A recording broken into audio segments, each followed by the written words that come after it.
I'm Alma Angeles, and you're watching Eagle News International. And I'm CJ Hero. Welcome to the program. On tonight's headlines. The party of Myanmar's top leader Aung San Suu Kyi demanded her immediate release on Tuesday after a military coup that triggered international condemnation and sanction threats from the new U.S. president. Stay off the road. A huge snowstorm brings chaos to the United States East Coast, canceling thousands of flights, closing schools, and forcing the postponement of coronavirus vaccinations as New York steels itself for possibly one of the heaviest snowfalls ever.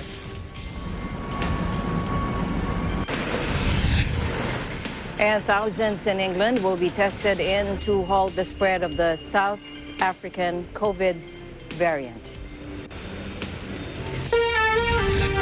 And another spacewalk for two NASA astronauts, Michael Hopkins and Victor Glover, venture outside the International Space Station to complete battery replacement work on the station.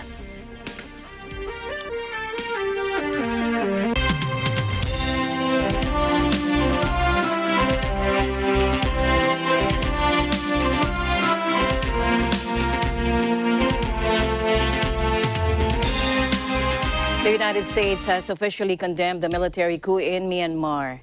White House Press Secretary Jen Psaki told a briefing to reporters that the reversal of democratic progress in Myanmar will necessitate an immediate review of sanctions, laws, and authorities after U.S. President Joe Biden called on Myanmar's military to relinquish power immediately and ordered a review to consider reimposing sanctions again. This was lifted during the nation's transition to democracy. Let's listen in.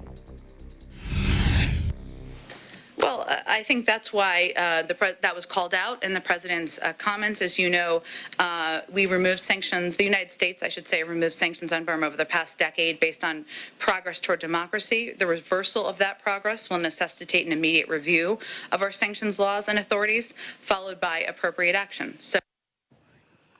Now, President Biden said in a statement, the international community should come together in one voice to press the Burmese military to immediately relinquish the power they have seized.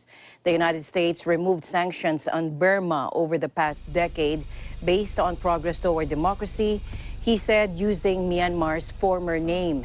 The reversal of that progress, he said, will necessitate an immediate review of sanction laws and authorities, followed by appropriate action. He also said the United States will stand up for democracy wherever it is under attack. The United States is taking note of those who stand with the people of Burma, he said, in this difficult hour, in what was likely a veiled reference to China.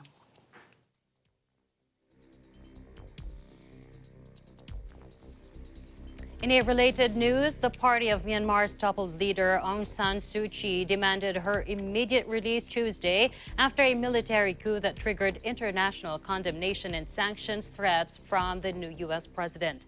Armed troops patrolled the capital, Naypyidaw, where Suu Kyi and other National League for Democracy Party leaders were detained in pre-dawn raids on Monday, just ahead of the scheduled resumption of parliament. Soldiers were stationed outside the dormitories for parliamentarians in Naypyidaw, with one NLD MP describing it as an open-air detention center. We are not allowed to go outside, she told AFP by telephone, requesting anonymity for fear of the military. She said, we are very worried. Suu Kyi and President Win Mint remained under house arrest, the lawmaker told AFP, although it was not immediately clear where they were being held. Despite the intimidation, a statement was posted on the NLD's verified Facebook page calling for the release of Suu Kyi and all detained party members. The military justified its seizure of power by alleging widespread fraud in elections held 3 months ago that the NLD won in a landslide. The military said it would hold power under a state of emergency for 12 months, claiming it would then hold fresh elections.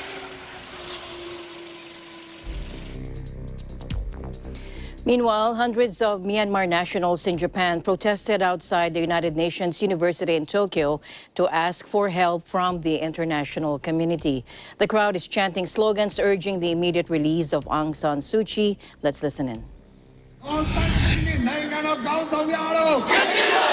とても皆さん悲しいですね。ずっと私たち軍事政権の下で50年以上ずっと行ったんだから、やっと民主化ができたと思ったら、今日ちょうど国会が開く1時間前にクーデターができたから、皆さん本当にがっかりして本当に大変悲しいです。国連というのは世界の国が集まっているので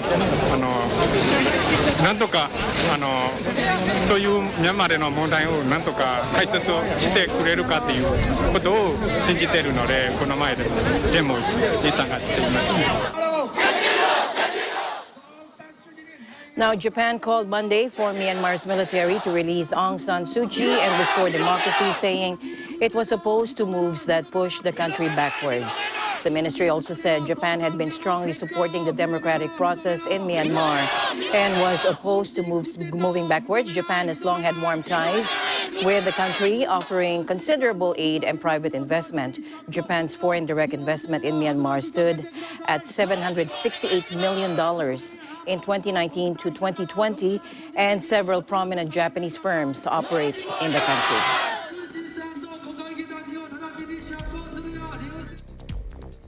Meanwhile, the Philippine government on Tuesday expressed a deep concern over the political strife in Myanmar and the arrest of State Councillor Aung San Suu Kyi after the country's powerful military carried out a coup d'etat on February 1st.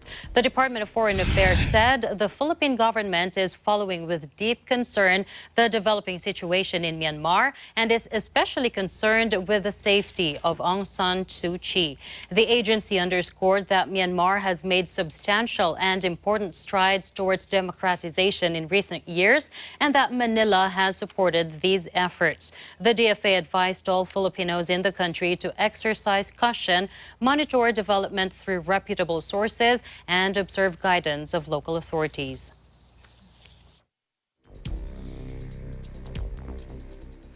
The ambition and greed that underpins the military coup in Myanmar must be contextualized within the country's fragile economy and a population already brought to its knees by the COVID-19 pandemic, according to Gerard McCarthy, a postdoctoral fellow at the National University of Singapore. Myanmar's military, as we all know, seized power in a bloodless coup on Monday, detaining democratically elected leader Aung San Suu Kyi and imposing a one-year state of emergency. Moves that sparked global outrage and calls for the generals to immediately backtrack. Now, the army intervention ended a decade of transition from outright military rule in Myanmar, with the generals justifying the power grab by alleging fraud in the November elections that Suu Kyi's National League for Democracy Party won in a landslide. Let's listen in.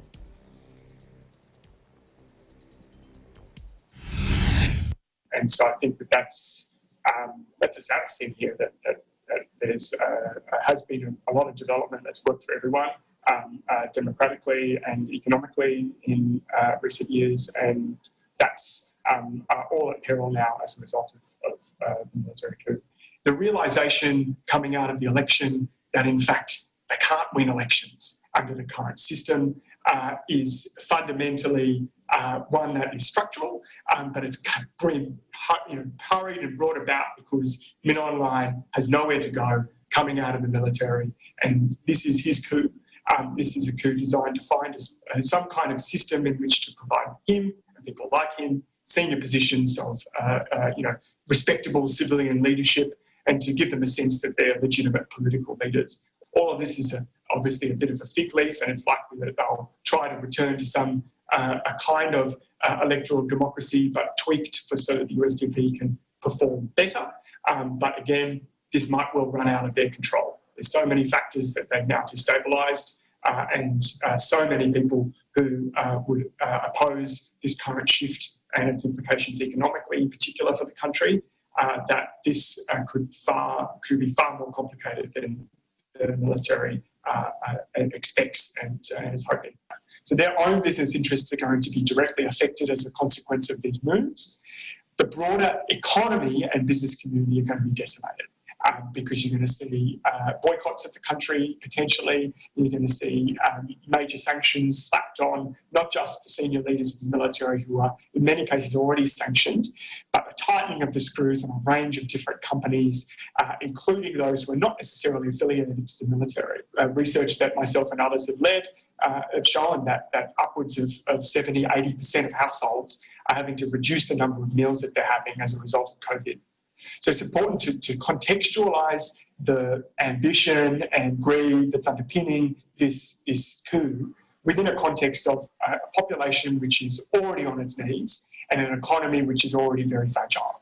And it might be partly for those reasons that the military feels it can get away with making the moves that it currently is.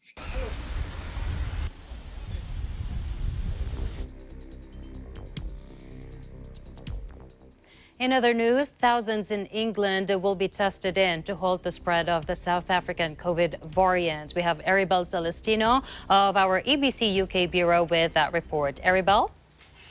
Hello, CJ. And yes, health officials said they will urgently increase testing in 8 areas across England, where nearly a dozen South African COVID-19 variant cases have been identified last week.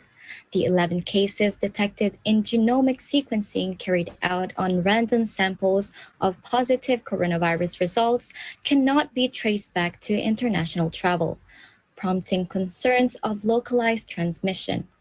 In a break with usual procedures, even those not showing virus symptoms can get tested in the affected places. Here's Matt Hancock, the British Health Minister. Let's listen in. Will help us. We're surging extra testing into the areas where this variant has been found and sequencing every single positive case. Working with local authorities, we're going door to door to test people in the local area. But this is a stark reminder that the fight against this virus isn't over yet. Every day, we're protecting more people and getting ourselves one step closer to normal life. But this is no time to let things slip. Cases do not appear linked at the moment. I think they're in quite separate parts of the country, and they're more likely to be related to somebody who potentially had asymptomatic infection when they came in from abroad.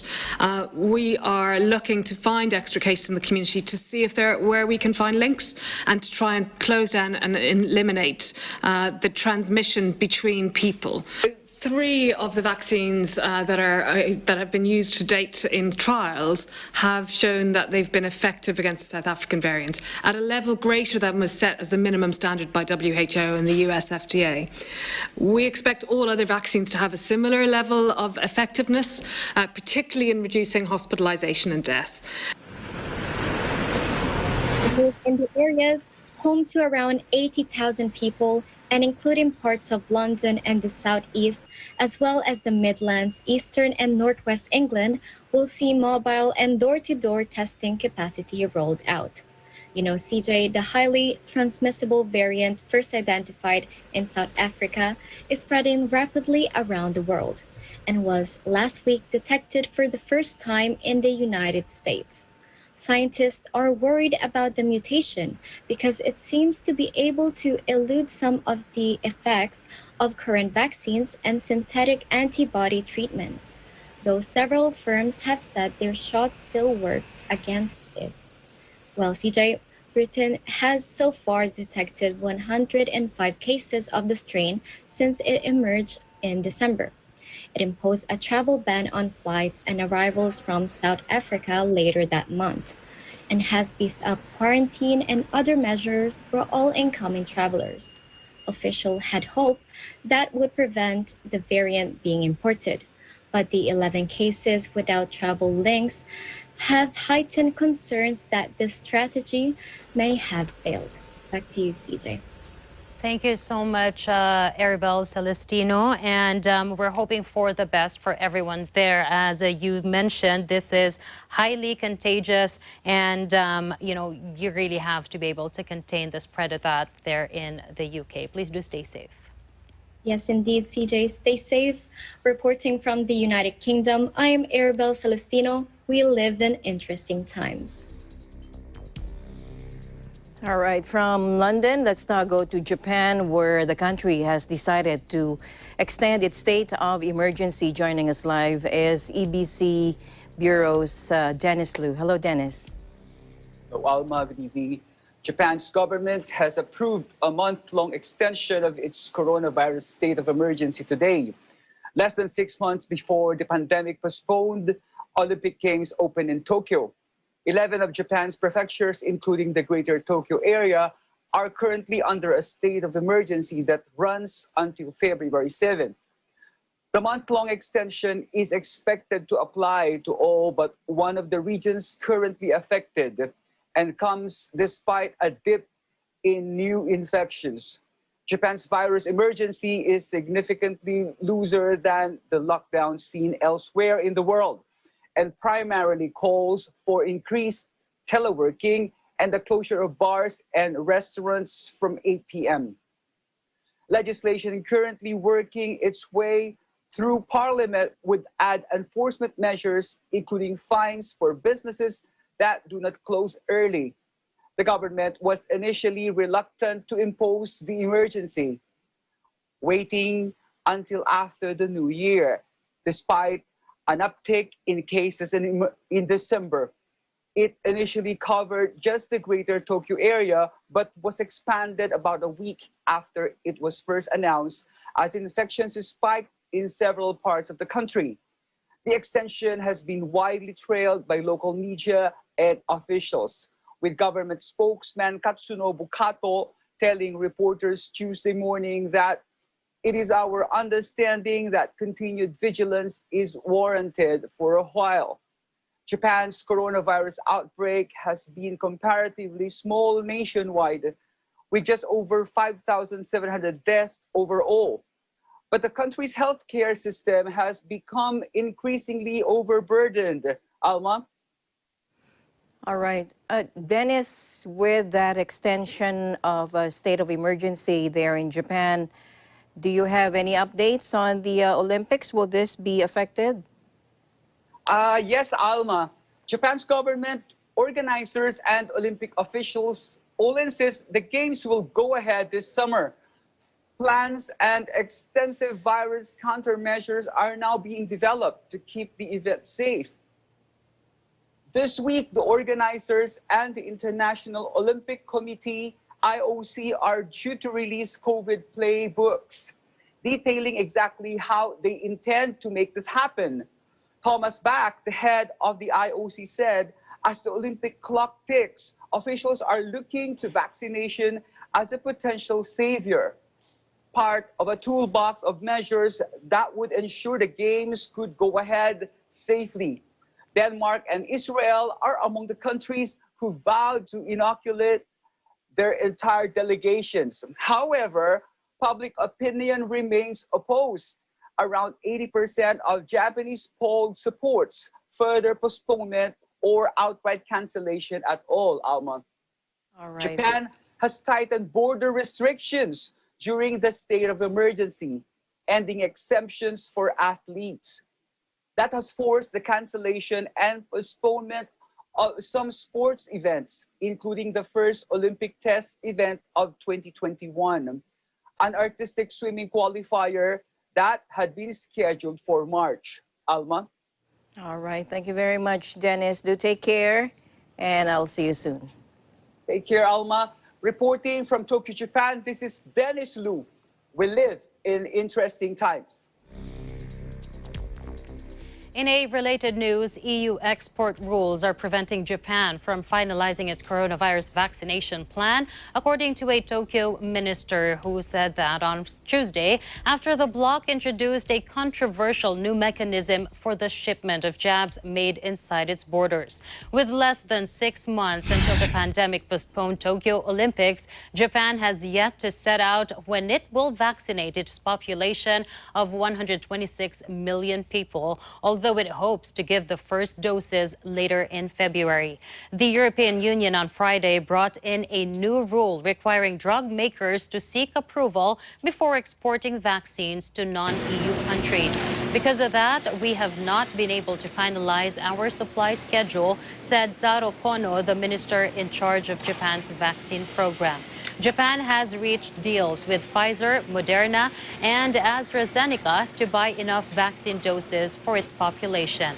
Kono also called for international measures to prevent so-called vaccine nationalism impacting on global health. Delays have dogged both the procurement and rollout of vaccines in the EU, which has been embroiled in a furious dispute with AstraZeneca. The bloc accuses AstraZeneca of breaching its contract by delaying deliveries to EU governments while maintaining those under a deal it signed earlier with the United Kingdom.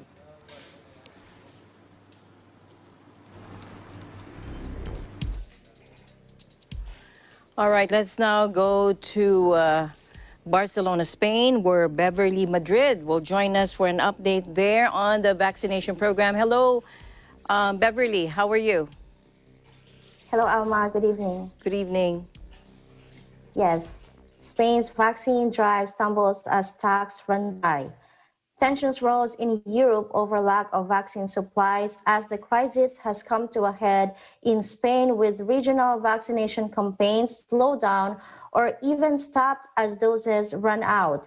As worldwide cases soar past 100 million, global governments are struggling to get their hands on short vaccine supplies, with an unpleasant dispute flared up between Brussels and London over the AstraZeneca jab. Due to the delays in shipments of the Pfizer, BioNTech, and Moderna vaccines, the Spanish government has suspended new first doses for the next 2 weeks, according to Madrid Deputy Head Ignacio Aguado. Catalonia's health chief also gave a warning that within days, the refrigerators will be empty of its reserve supplies, according to the regional health ministry, because they had to use up the strategic reserve that was slowly running out. The southern part of Andalusia region stopped its vaccination program last weekend so they could continue this week. They also stated the government had not sent in emergency supplies, they would have stopped completely. Spain has suffered one of the highest contagion rates in Europe, with more than 2.7 million cases and over 58,000 deaths, and currently has one of the worst incidence rates of nearly Friday, just over 83.3% of the 1.76 million vaccines received as part of the EU's vaccination plan. Close to 1.4 million people have received at least one shot, while nearly 252,000 have had the second dose. Despite the given doses, the shortages continue. Madrid cannot continue vaccinating healthcare professionals because they received only 50% of what they should have received, according to regional health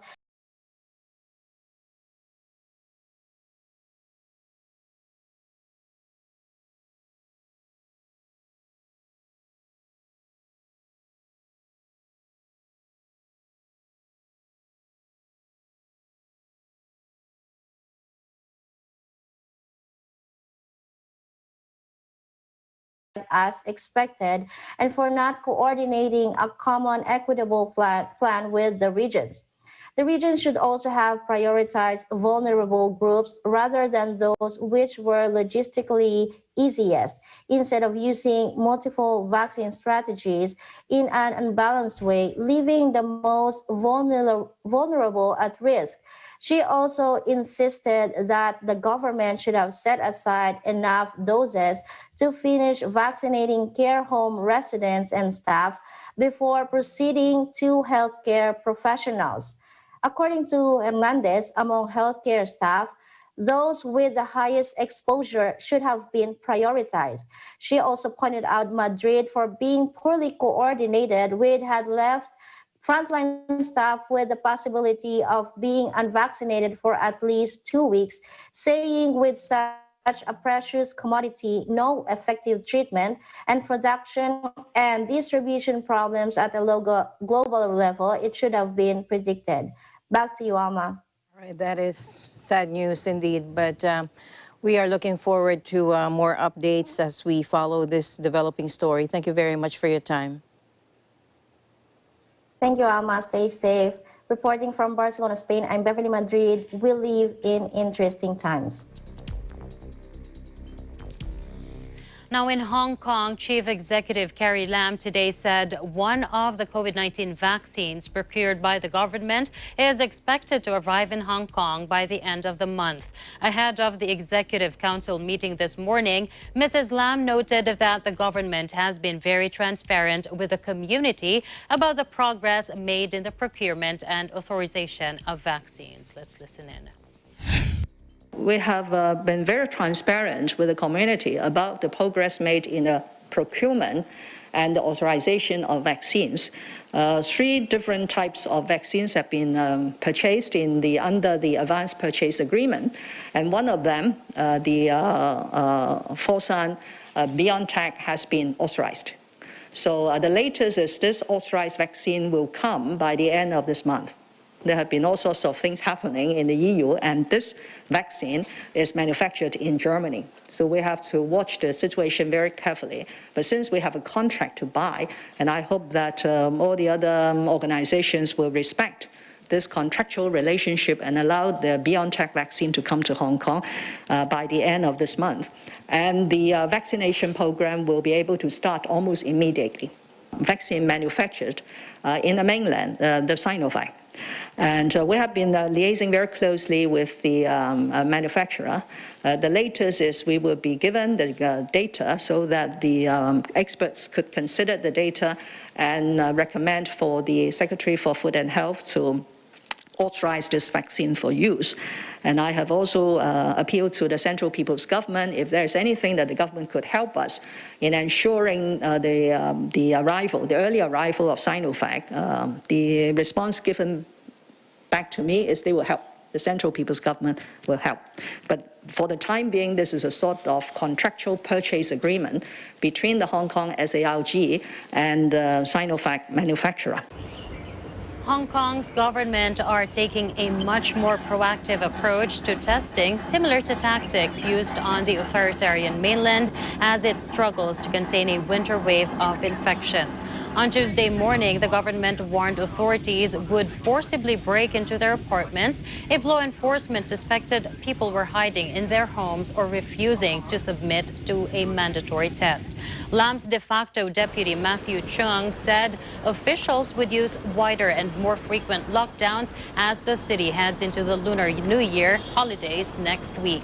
Hong Kong was one of the first places to be struck by the coronavirus after it spilled out of central China. It has recorded nearly 10,500 infections with some 170 deaths by imposing effective but economically ruinous social distancing measures for much of the last year.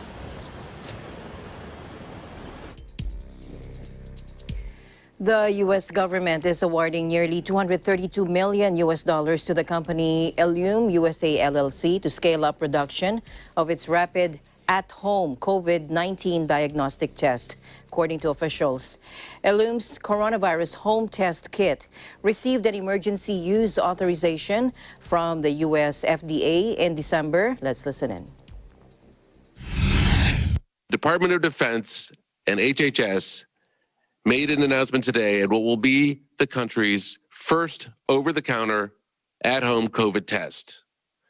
The test is made by a company called Ellume, and it's on a testing platform that was developed in the NIH's RADx initiative.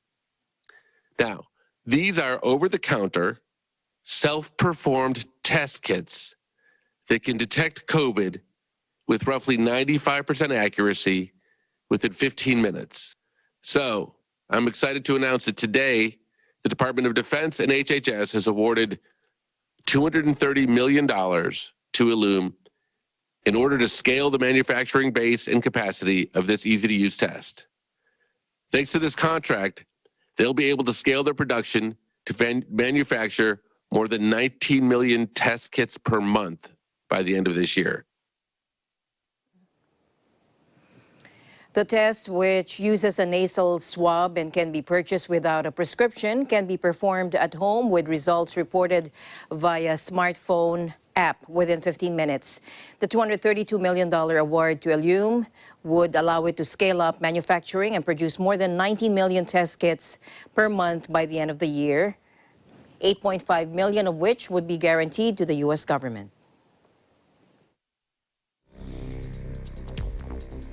Meanwhile, Dr. Anthony Fauci, the leading infectious disease expert in the U.S., said with coronavirus variant cases on the rise, Americans should get vaccinated as quickly as possible in hopes for more protection against those variants. Let's listen in. We've been asked questions often. Well, if you have these variants and they seem to be eluding the vaccine a little, should we really be getting vaccines, or should we wait for the next generation of vaccines? The answer is you need to get vaccinated when it becomes available as quickly and as expeditiously as possible throughout the country. And the reason for that is that there is a fact that permeates virology, and that is that viruses cannot mutate if they don't replicate. And if you stop their replication by vaccinating widely and not giving the virus an open playing field to continue to respond to the pressures that you put on it, you will not get mutations. So when we're looking at what we have here in the United States as well as globally, when we talk about efficiently and getting these vaccines out there and into people as quickly as we possibly can, not only are you going to protect individuals from getting disease, not only are you going to protect them from getting infected, but you are going to prevent the emergence of variants here in our country. And when you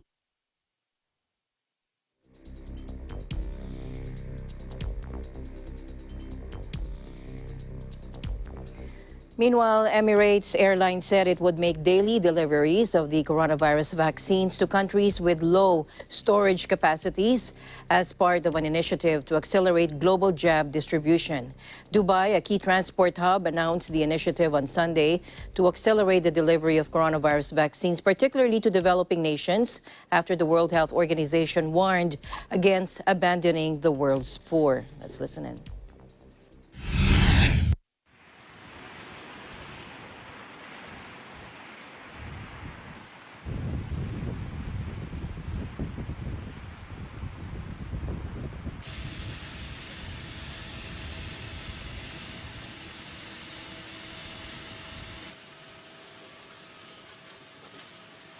المبادرة تستهدف أغلب الدول النامية اللي موجودة، سواء كانت في الشرق الأوسط، في أفريقيا، في شبه القارة الهندية.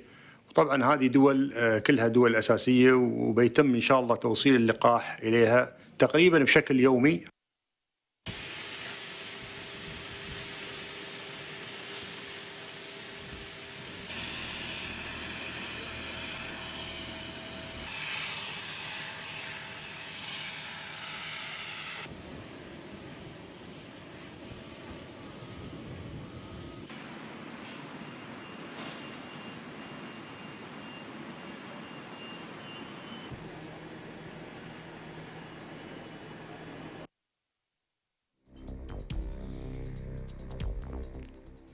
More than 100 million COVID-19 vaccines have been given around the world, an AFP tally from official sources found Tuesday. But none of the world's 29 poorest countries has formally started mass vaccination drives, while the richest nations have given more than 2/3 of jabs administered. Israel leads the race by far, with 37% of its population having received at least one dose, while more than a fifth have already gotten their second shot. Yet more than a third of humanity, or 35%, live in countries where vaccination has yet to begin. After Israel, the countries that have given the most doses are in North America, Europe, and the Persian Gulf. The UK heads this group in per capita terms, with shots given to 13.7% of its people, ahead of the US, 32.2 million shots to 7.9%. The European Union has been clashing bitterly with AstraZeneca over access to supplies of its vaccine, with only 12.7 million shots given to 2.3% of its people. China, by contrast, has given 24 million shots, while India, where many of the vaccines are made, has given only 4 million to a tiny percentage of its vast population.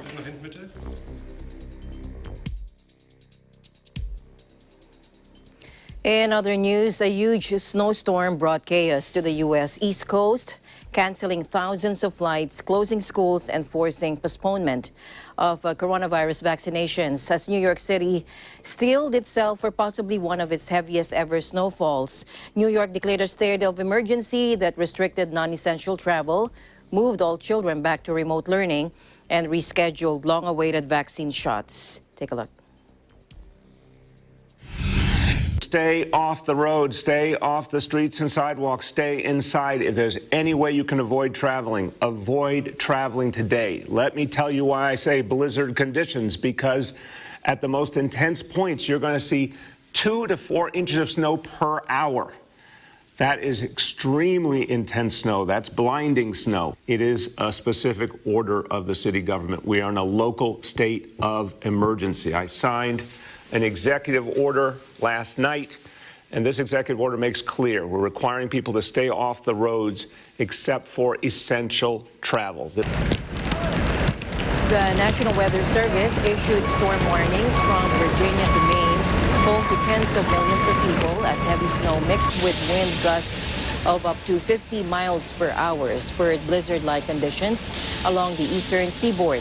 Salt trucks and snow plows moved out across New York streets, already quieter than usual due to COVID-19, as Mayor Bill de Blasio announced that the few children who had returned to pandemic-era classrooms would also stay at home on Tuesday.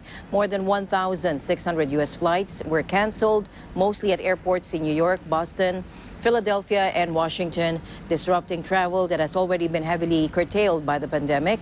Airlines canceled all flights in and out of LaGuardia Airport and JFK Airport, while 71% of flights were scrapped at Newark Liberty Airport. COVID-19 vaccinations, meanwhile, for New York City were also to be halted on Tuesday. By 4 p.m. on Monday, 15.3 inches of snow had been recorded in Central Park, according to the NWS, with 8 inches falling in just 6 hours. Snowfall was expected to continue into Tuesday morning, with forecasters predicting 20 inches in total before the storm moves northeast through New England. If that much falls in the Big Apple, then it would become the city's 8th biggest snowstorm since records began in 1869.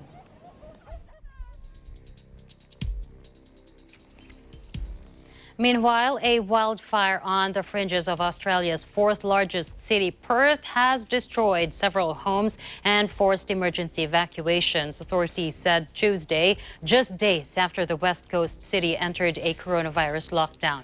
Firefighters were said to be working in extremely volatile conditions, with temperatures set to hit 37 degrees Celsius. Locals said they were woken by emergency alerts in the earlier hours of Tuesday. Let's listen in. Good afternoon. Currently the fire is tracking in a west-southwesterly direction. Strong winds are hampering us actually getting in and containing and bringing the fire under control. The fire is currently 7,000 hectares in size, with a perimeter of around 75 kilometres, which is going to pose us some issues over the coming days. The changing weather conditions this morning, with a change in wind direction back to east-northeasterly, is putting pressure on the southern flank of the fire. Me about 3 a.m. this morning, stating that they were, everyone around me was evacuating, and I woke up to the defib message on my phone. So we packed up the car last night before we went to bed, just on the safe side, and yeah, we got out of there. Ran up, and due to the fire problem. We were advised that, I should leave with the girls, and my husband and son are still at home. Hopefully they'll be safe, and they plan to leave with a caravan. Firefighters are battling the out-of-control bushfire on the city's eastern fringes, where several properties are ablaze and several fields have been blackened. Strong winds overnight forced significant numbers of residents to flee, with hundreds expected at evacuation centers, according to Waters. Although crews were still assessing the damage, local Mayor Kevin Bailey told national broadcaster ABC at least 30 homes were damaged. The news comes as Perth entered its second full day of 5-day lockdown after a security guard at a quarantine hotel tested positive for COVID-19. Under the lockdown, around 2 million residents of the city, along with residents of nearby Peel and Southwest regions, must stay at home. Authorities believe the guard contracted the UK strain of COVID-19 from a returned traveler quarantining in a hotel in Perth. The UK variant is among several new strains believed to be more contagious. Western Australia was spared the brunt of Australia's devastating 2019-2020 climate change-fueled fires, which mostly ravaged the country's two most populous states, New South Wales and Victoria.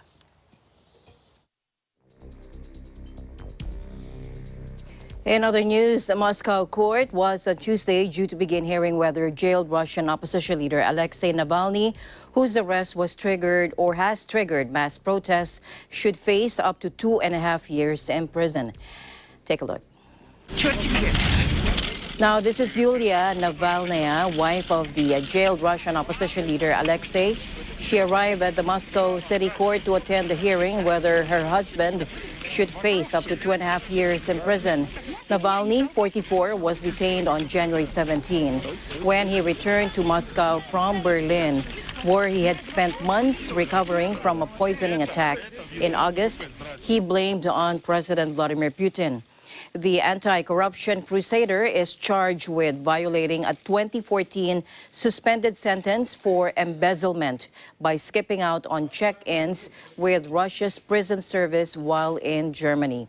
Navalny and his allies believe the case was a ploy by the authorities to put pressure on him and his family for his political activities, despite government warnings and a crackdown on demonstrators last week. Tens of thousands rallied across Russia on Sunday.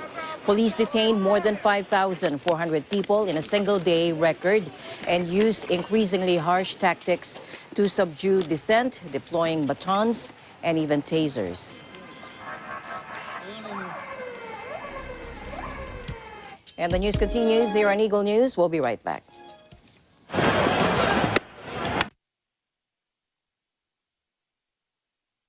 This portion is brought to you by Canriv Corporation, your ventilation and air conditioning specialist. Services offered: supply and installation of elevators, escalators, air conditioners, ventilators, jet towel, hand dryers, generators, access control system, factory automation, and modernization. For more info, please contact Ami Kanke at 0915-263-7198 or 0998-900-3224. Nakakataas balahibo yung ginawa nyo. Kanta pa lang ng Pinoy, di ba? Umpisa pa lang talaga namang totoo nga, kinilabutan din ako. Yung level of difficulty, talagang kitang-kita namin.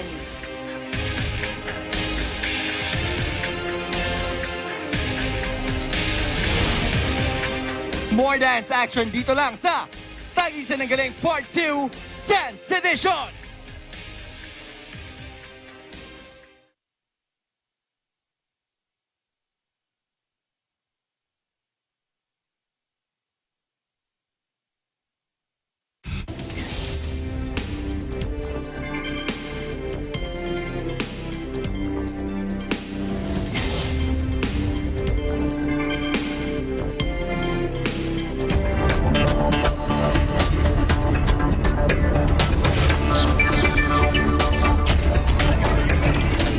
Welcome back to the news. The Eurozone economy shrank less than expected in 2020, given the devastating consequences of the COVID-19 pandemic, official data showed on Tuesday.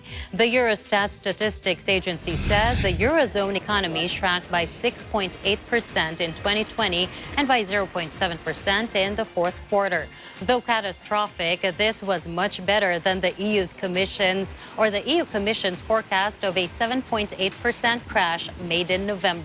But early indicators show that the 19 countries that use the euro currency now face the prospect of a fresh recession after a recovery last summer was cut short by a second wave of the pandemic.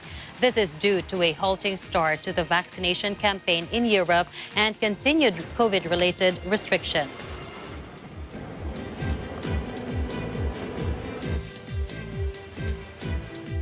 And authorities in Northern Ireland have temporarily suspended border inspections imposed under a contentious Brexit agreement at 2 ports over staff safety concerns, according to officials. Checks on goods moving between Belfast and Larne ports in Northern Ireland and the rest of the United Kingdom began after Britain's formal exit from the EU. The arrangement is a way of ensuring there's no return to a hard border between Northern Ireland and EU member the Republic of Ireland in a bid to avoid a repeat of the decades of sectarian violence that racked the province. But many unionists dislike the southern, which they see as having erected a barrier with the UK mainland. Larne's Mayor Peter Johnston said there had been an increase in deeply troubling graffiti and a very notable upping of community tensions. Mid and East Antrim Borough Council said Monday it was immediately withdrawing 12 of its staff from inspection duties at Larne Port over concerns for their safety and welfare. In the meantime, officials also said document checks would continue. Northern Ireland's First Minister Arlene Foster called the threats utterly reprehensible. Last week, Foster urged Britain to remove the protocol agreement, labeling it unworkable after it became the focus of a diplomatic row over vaccines. The protocol allows Northern Ireland to follow EU customs rules and avoid a hard border on the island of Ireland, keeping an open border between the two territories, a key plank of the 1998 peace deal, which ended 30 years of violence over British rule in Northern Ireland. Meanwhile, Japanese electronics giant Panasonic on Tuesday revised its full-year forecasts upwards, citing sales growth and cost-cutting efforts, but said profit declined in April-December as the coronavirus pandemic battered the global economy. For the 2020-2021 financial year, the firm now expects a 150 billion yen profit on sales of 6.6 trillion yen. Its previous forecasts were for 100 billion yen and 6.5 trillion yen, respectively. For the April to December period, the company posted net profit of 130.14 billion yen, down 27% year-on-year on sales of 4.87 trillion yen, which were down 15%. Panasonic on Monday said it would stop producing solar panels, a sector in which it was once a global pioneer, but has in recent years been overtaken by rivals from China.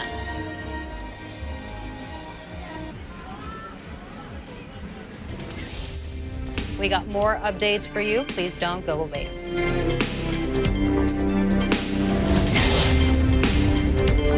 This portion is brought to you by Kubert, an expert in air conditioning and electromechanical, also engaged in structural, electrical, fire protection, plumbing, and sanitary services.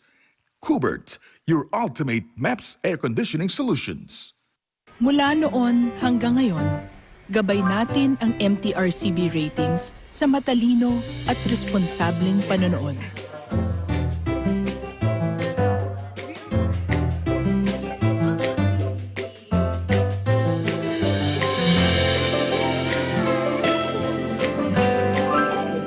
Sa tamang pagsunod sa MTRCB ratings, ginagawa nating ligtas at makabuluhan ang panonood ng bawat miyembro ng pamilyang Pilipino. Lumipas man ang panahon, hanggang may pamilyang Pilipino, andyan ang MTRCB.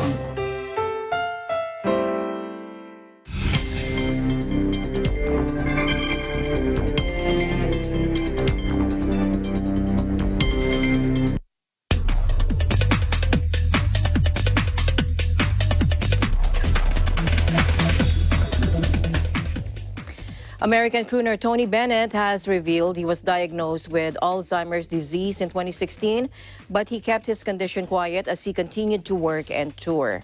The 94-year-old went public in a lengthy feature story published Monday in AARP, the magazine, the widely circulated periodical of the American Association of Retired People.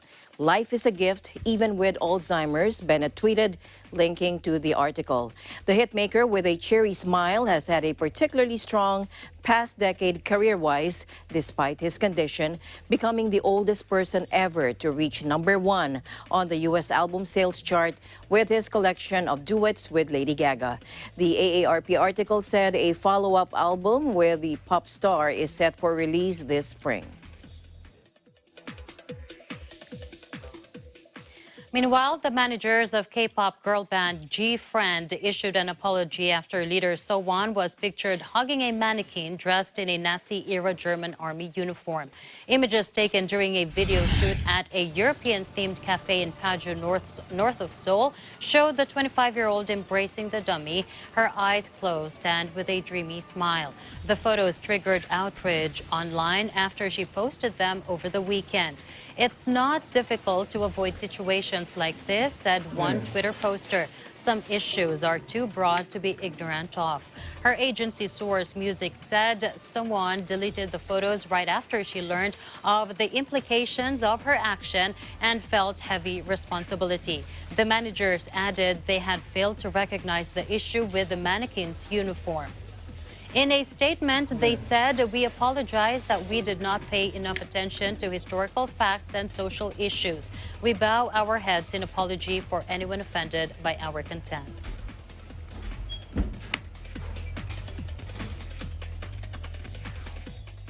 And finally, in our news, another spacewalk for two NASA astronauts, Michael Hopkins and Victor Glover, venture outside the International Space Station to complete battery replacement work on the station. According to NASA's website, the spacewalk, which began at 7:56 a.m. EST or 12:56 GMT, was the 234th spacewalk or extravehicular activity or EVA in support of space station assembly, maintenance, and upgrades, according to NASA. The 233rd spacewalk took place just a few days prior on January 27.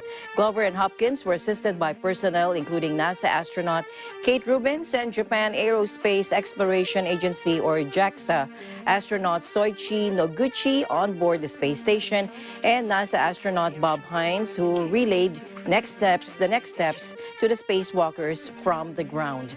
5 hours and 20 minutes after they began at 1:16 p.m. EST, the astronauts began repressurizing the airlock and the spacewalk was officially over. This spacewalk also coincides with the anniversary of the loss of STS-107, the Space Shuttle Columbia mission that on February 1, 2003, ended in tragedy. The shuttle broke up while returning to Earth, killing all 7 astronauts on board: Rick Husband, Michael Anderson, David Brown, Kalpana Chawla, Laurel Clark, William McCool, and Ilan Ramon.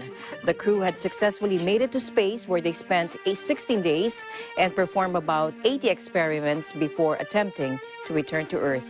An investigation determined that during the launch, a large piece of foam fell from the shuttle's external tank and hit the spacecraft's wing, and that damage caused the shuttle's re-entry failure, according to NASA's website.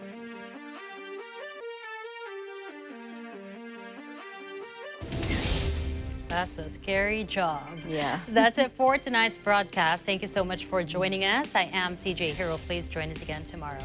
And at the end of the day, there remains so much more to be grateful for. I'm Alma Angeles, and we live in interesting times.